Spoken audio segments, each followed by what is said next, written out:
saying I'm aware of whatever. Y'all came into town with. Can I rephrase myself? You probably should real quick because hang on. I was Also, not at the crime scene. hold on. Because y'all came into town with radio jammers and.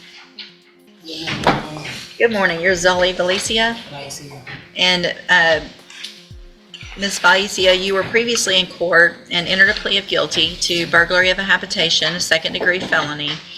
This is 24 DCCR 1364. The agreement was for a cap of 7 years in prison. I've received the pre-sentence report and reviewed it. Has everyone had an opportunity to review it?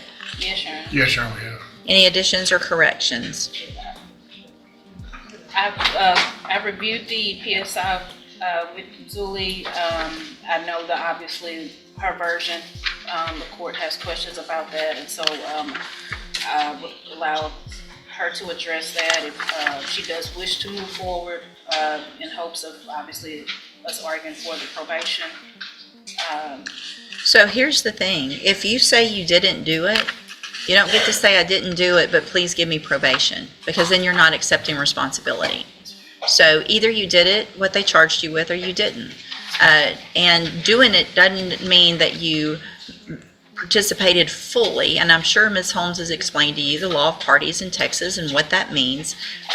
But if you say somebody took your car and you weren't even there and you had no idea of it, then that's what juries are for. Because you are about to take the chance, if we go forward, of me sending you to prison for 7 years. Me possibly giving you probation. But I can assure you that you're not going to get any kind of help from me if you get up here and say, well, I didn't really do it, but come on, give me probation. Does that make sense? Yes, ma'am. So tell me, if you want to go forward, tell me exactly what you did, what your part of this was. I was aware of what my car was going to be used for. I didn't participate in the act, but I knew. So you didn't drive your car? No, I did not. I did not drive it at the scene where it happened. Mr. Nichols, it appears that if I'm explaining myself.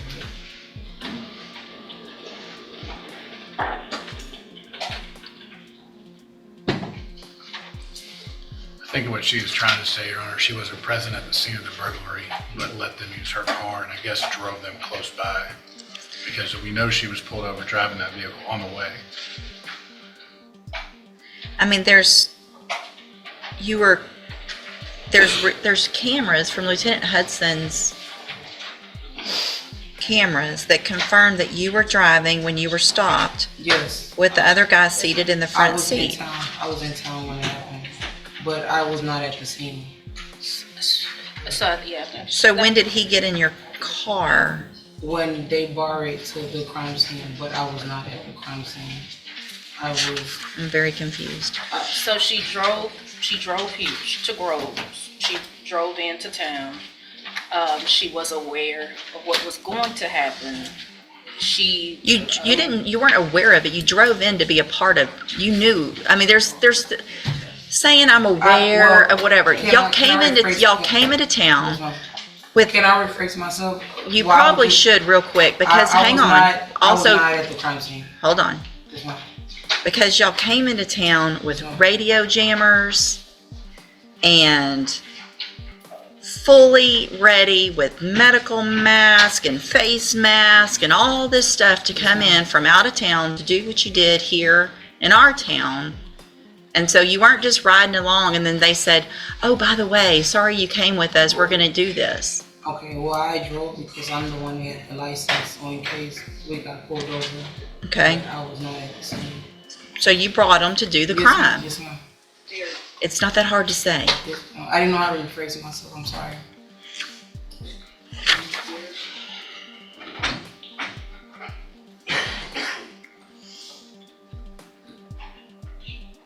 All right. Ms. Holmes, go ahead with the argument. Yes, Your Honor.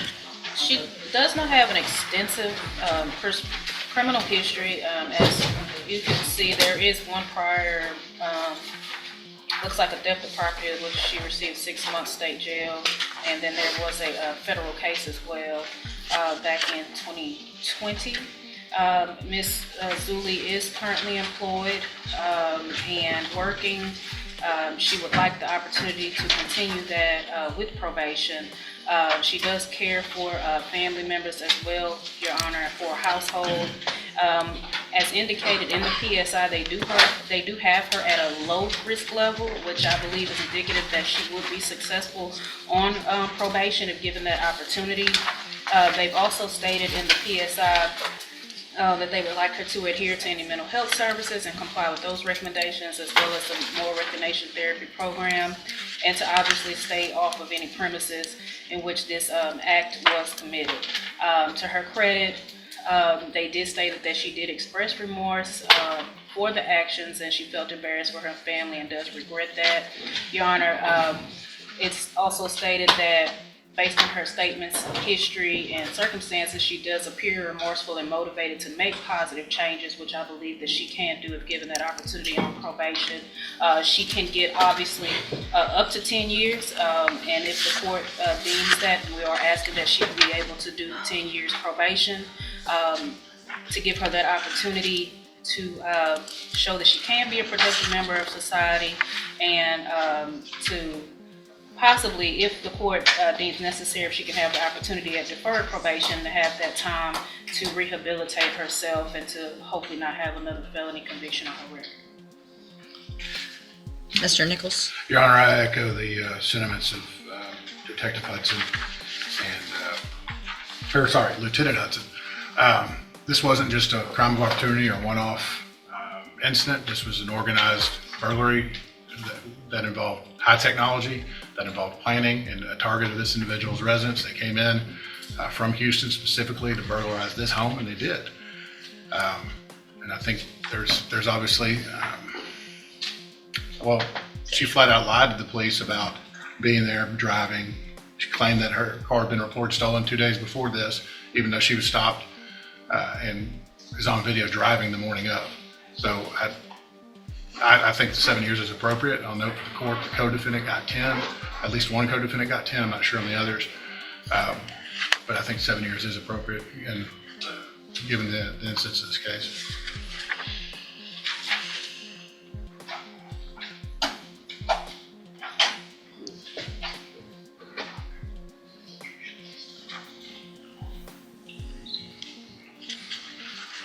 How'd y'all pick this person? Sorry. How did y'all pick this house, this person, to come in? No, like I said, the only reason why I came here was because I had the license. So in case they got pulled over, they didn't have a way to prove their citizens. So I was just like the one that drove into town. I don't know about the. And if I can, 2 of those individuals have fled the border. They were not legalized, so they probably will never be found. So there were 2 other individuals involved, in which she has tried to get contact. So that's the reason why they were involved. She was the driver, but they have since fled the country. They're not coming back. That actually went into the house. There was only one that was caught that received the 10. Mm-hmm. So I think that's what she's trying to say is she was driving because they obviously did not have the credentials to do that, and we don't know where they are. So do you know why y'all came to this house? I have no idea. The only reason that I came into town was because I'm the one that had the license. So in case they got pulled over, they didn't have a way, to prove their legal How many status. other times did they have you drive you to other places? No, that was the only time I did it, and I regret it. It was crazy. Your Honor, if I may, I had the co-defendant's case. The victim in this particular instance was a local business owner, owned a donut shop. They also owned a donut shop and forgive me if I'm off on the exact city, I think it's somewhere in Humble, or nearby in Humble. That business, their home in that city was also burglarized. Right. So, thank you, I Mr. cannot show you I was not involved in any other situation that had to do with them. It was just a one-time thing. How did you know these guys? Well, basically, one is my barber. The one that is doing time, he's my barber. He's your brother? Barber, Barber. yes. What about the other two that took No, off? I never knew them.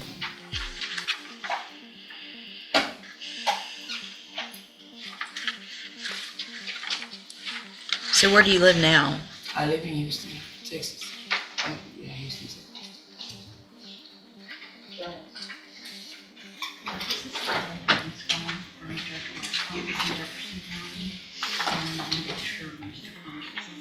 Do you work?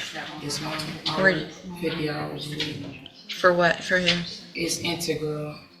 It's basically for the state. I get paid $25 an hour. To do what? I'm sorry.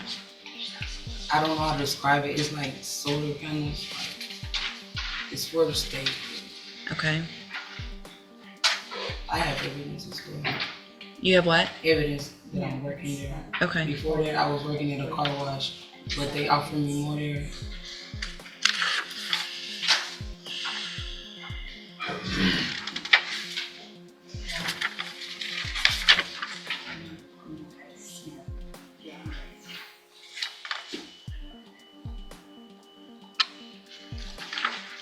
So, I don't disagree with Lieutenant Hudson or with Mr. Nichols,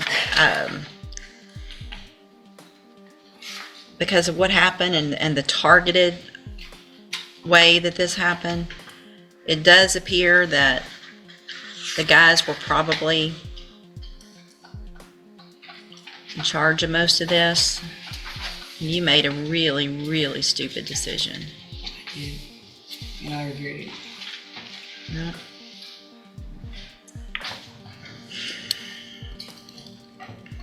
All right, what I'm inclined to do,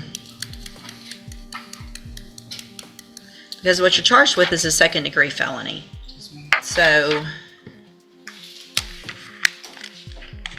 the range of punishment is up to 20 years if you went to jury, or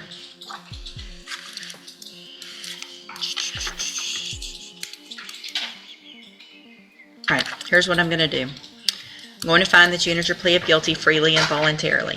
I'm going to find sufficient evidence to find you guilty. However, I'm going to defer all proceedings and place you on probation for 10 years. You're going to be ordered to pay a $1,000 fine and to follow all of the rules and conditions of probation. So let me explain what that means and why that's good for you, but probably more so for me, and why I'm doing this. So a deferred probation means you don't have this conviction on your record. But what it also means is if you violate any condition of probation, you will be brought back into court, found guilty, so you have the felony conviction, and that cap of 7's gone. I have the full range of punishment between 2 years and up to 20 years. And certain cases, for whatever reason, the fact that this one, I remember it from Mr. Coleman's case, from the co-defendant. I'm likely to remember it. It's never good when I remember things, okay? And so I'm going to order also that you obviously have no contact or communication with any of the co-defendants. If they fled the country, whatever, if they come back, if they try to contact you, you cannot have any contact with them. In fact, I'm ordering, if they contact you, that you contact your probation officer and law enforcement and let them know any information that you have about where they are.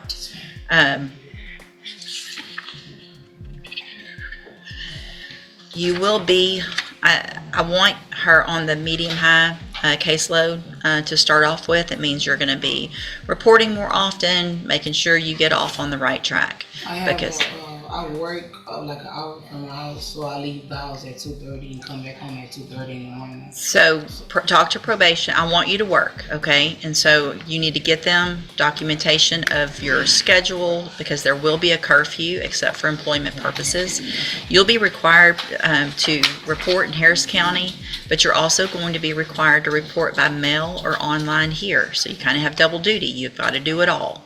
If you don't report by mail or online here, it's a violation. If you don't go in person there, it's a violation. If you don't give them proof of where you are when you're supposed to be, it's a violation. If you test positive for any drugs, whatever it is, you're going to be on a high caseload so that I know, at least for some time, that you're doing exactly what you're supposed to be doing. And if you don't, you will be right back in here. Do you understand? All right, I'm going to hand you the trial court certification that shows this was an agreement that I followed, and so you've waived your right to appeal. You need to have a seat here in the courtroom. Probation, she'll call you up to her desk when she's ready to go over your paperwork. Good luck to you, ma'am. Thank you, Your Honor.